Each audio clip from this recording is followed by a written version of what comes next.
തങ്കയങ്കി ചാർത്തി നടത്തിയ മണ്ഡലപൂജയ്ക്ക് ശേഷം ഇന്നലെ വൈകിട്ട് 10 മണിക്കായിരുന്നു ശബരിമല നടയടച്ചത്. ഹരിവരാസനം പാടി നടയടച്ചതോടെ ഈ വർഷത്തെ മണ്ഡലകാലത്തിനും വിരാമമായി. തിരക്കൊഴിഞ്ഞ അന്തരീക്ഷത്തിലായിരുന്നു ഇന്നലെ നടയടച്ചത്.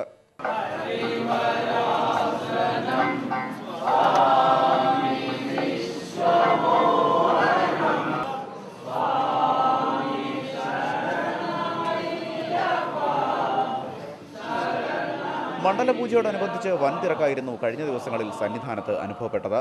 മണ്ഡലപൂജയ്ക്ക് തലേന്ന് തങ്കയങ്കി ചാർത്തിയുള്ള ദീപാരാധന കഴിഞ്ഞതോടെ തീർത്ഥാടകരിൽ ഏറിയ പങ്കും മലയിറങ്ങി.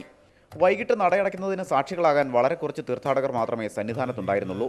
3 ദിവസത്തിന് ശേഷം ഡിസംബർ 30-നാണ് ഇനി നട തുറക്കുക. 30-ാം തീയതി രാവിലെ മുതൽ മാത്രമേ ഇനി തീർത്ഥാടകരെ കടത്തിവിടുകയുള്ളൂ. ഈ വർഷം തീർത്ഥാടകരുടെ എണ്ണത്തിൽ 30% വർധനവുണ്ടായിട്ടുണ്ടെന്നാണ് പ്രാഥമിക വിലയിരുത്തൽ. മകരവിളക്കിനാണ് സാധാരണ കൂടുതൽ തീർത്ഥാടക പ്രവാഹം ഉണ്ടാകുന്നത്. ഇതുകൂടി കണക്കിലെടുത്താൽ ശബരിമലയിലെ വരുമാനത്തിൽ മുൻവർഷത്തെ അപേക്ഷിച്ച് ഗണ്യമായ വർധനവുണ്ടാകുമെന്നാണ് പ്രതീക്ഷ.